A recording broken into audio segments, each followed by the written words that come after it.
Today, we explore the Great Siege of 1266 at Kenilworth Castle, brought to life in stunning 3D. Then, in Tudor times, it hosted what many call the greatest party ever held, lasting 19 days.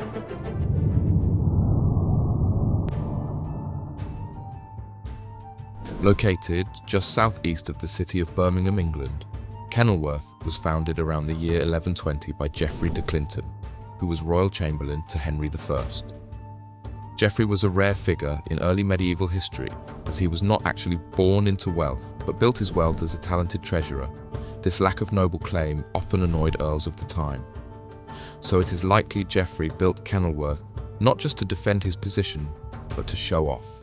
The early site was simple, a stone keep on a raised motte, protected by earthworks and timber palisades. The inner curtain wall would have been added shortly, if not immediately after completion of the keep itself. The keep's walls were originally over 14 feet thick. Narrow stairs, minimal windows, not like you see today. It is said the stones of this keep were so precisely cut that no mortar was required between the stone blocks. This is often a sign of wealth, but also an extensively impressive method of construction that we don't even see in modern masonry buildings today. Truly a lost art of a greater age. At this point, there was no artificial moat. Only a dry ditch served as a first line of defence. This design was similar to many other Norman keeps built across England after William the Conqueror's victory at Hastings in 1066. Structures like the Tower of London, Colchester Castle, and Rochester Castle, all of which are around 900 years old. Kenilworth's original keep bears little resemblance to what survives today, or to the grand 16th century palace it would later become. For example, large windows, a later feature, would have been unthinkable in an early defensive design.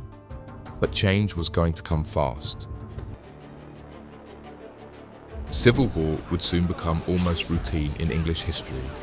England has seen many civil wars such as the Anarchy, which is the inspiration for the setting for House of the Dragon, the Peasants' Revolt, the First and Second Barons' Wars in the 13th century, which would bring the Great Siege of Kenilworth, the Despencer War, Mortimer's Rebellion, the Wars of the Roses, Buckingham's Rebellion, and finally, the 17th century English Civil War between Parliament and the Crown.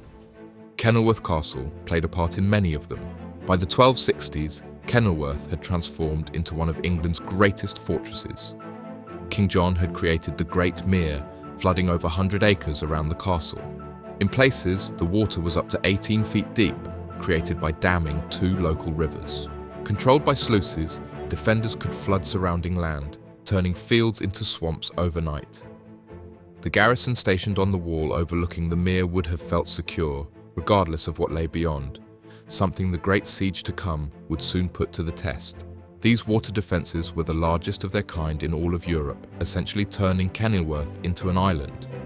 In fact, it would be another 600 years until a larger man-made lake was built in England, and only due to more modern-style dams and reservoirs that did not arrive until almost the Victorian age. The outer curtain walls were also around 14 feet thick, reinforced with round towers to eliminate blind spots. Gone were the timber palisades. In their place stood vast stone defences. The towers were designed with curved shapes to deflect catapult fire, an early example of medieval ballistic engineering. The causeway would have been heavily defended, probably with timber structures and firing platforms. The outer gatehouse at Mortimer's Tower was a deadly funnel, possibly featuring a drawbridge, double doors, a portcullis, murder holes, with walls over 15 feet thick, and it defended the bottleneck of the causeway. Inside, Kenilworth was self-sustaining, wells for water, gardens for food, and livestock pens. Kenilworth was ready for its ultimate test, one of the greatest sieges of the medieval world, a 6-month standoff between the royal army and one of England's strongest fortresses. A real-world clash between an unstoppable force and an immovable object. Before we continue with the story of the Great Siege, I'd like to take a moment to speak directly to my audience. On this channel, I'm dedicated to historical accuracy and do everything I can to ensure it. If at any point you feel I've missed something vital to the historical account or accuracy, please feel free to leave a comment below. Also, let me know what you do and don't enjoy about these videos and what you'd like to see more or less of. The Second Barons' War had ripped England apart. After Simon de Montfort's death, the leader of the rebellion, his son, Simon the Younger, made his final stand at Kenilworth. By 1266, only a handful of rebel barons remained. King Henry III had already crushed most opposition. Henry III and his son Prince Edward surrounded the castle with thousands of troops, siege engines, even boats for a water assault. Prince Edward, later known as Edward Longshanks, England's iron-fisted king, also known as the King in Mel Gibson's Braveheart, was already proving his ruthless skill in siege warfare. The plan: full encirclement, starvation, and multi-pronged assault. But Kenilworth wasn't easy prey. The Great Mere blocked siege towers and floating bridges. The area surrounding the castle would have turned into a large encampment, big enough to house an army. Archers lined the walls. Their flaming arrows destroyed them before they reached the walls. These floating bridges are one of the only documented cases of aquatic siege warfare, as it was extremely rare. This demonstrates just how many different tactics they had to try and breach the walls, and to no avail. Morale held firm. Food was rationed carefully. Space allowed for livestock and small gardens. Water came from deep internal wells, including one inside the Great Keep itself. The garrison ran 24-hour shifts, rotating archers and patrols. Archaeological finds show that trebuchets hammered the walls, stone balls uncovered decades later, but the mighty walls never cracked. But the siege did eventually end, and Henry did defeat the barons. After 6 months, with no breakthrough, the king offered terms. The dictum of Kenilworth, offering pardons and fines for surrender. The defenders accepted in December.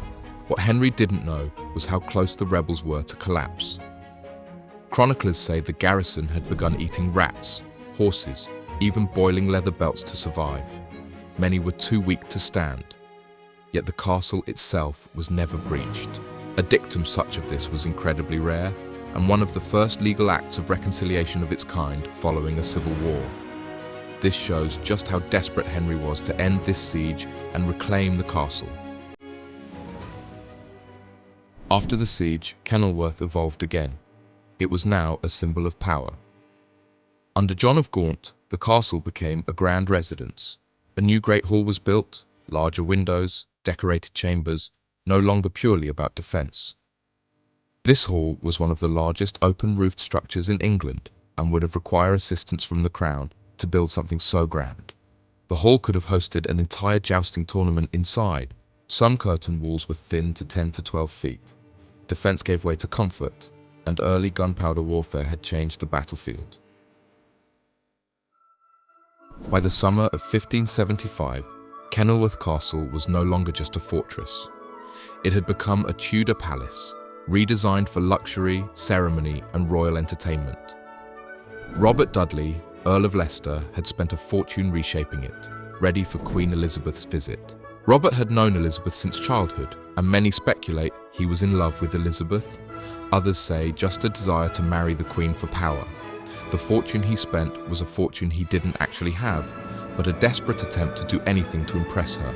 The biggest addition was Leicester's building, a new tower of private chambers built especially for Queen Elizabeth. The Great Hall still stood, but now it was heavily modernized. Here, Elizabeth would be publicly greeted by Dudley and his court. The hall was draped in rich tapestries. Minstrels played music from the gallery above. This was now a place for ceremony, not for soldiers. The old medieval kitchens were updated to handle royal banquets. Teams of cooks, servers, and brewers prepared elaborate meals. Roast peacocks, venison pies, sweetmeats, and imported wines. Food was no longer about survival, it was about spectacle. Robert Dudley created a magnificent Elizabethan garden, full of sculpted hedges, fountains, and exotic plants. There was even a private entrance leading directly from the Queen's chambers into the garden, so Elizabeth could walk unseen by the public. This was pure Tudor grandeur, designed to impress. Temporary outdoor stages were built. Performers rehearsed plays, pageants, and masks. Musicians tuned their instruments. Actors, poets, and jesters were on standby, ready for Elizabeth's arrival.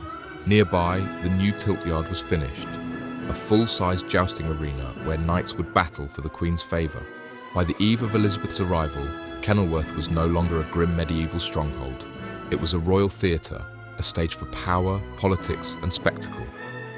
And when Elizabeth finally rode through the gates in July 1575, she entered a world designed entirely to impress her. For 19 days, the castle exploded into celebration. There were fireworks, hunting parties, feasts, jousting tournaments, nightly performances, and most impressively, mock naval battles on the Mere. One other feature which was unique at its time was a mechanical fountain that shot scented water. Legend says a young William Shakespeare, at just 11 years old, living just 20 miles away, may have witnessed the spectacle. Some believe the magical atmosphere inspired A Midsummer Night's Dream.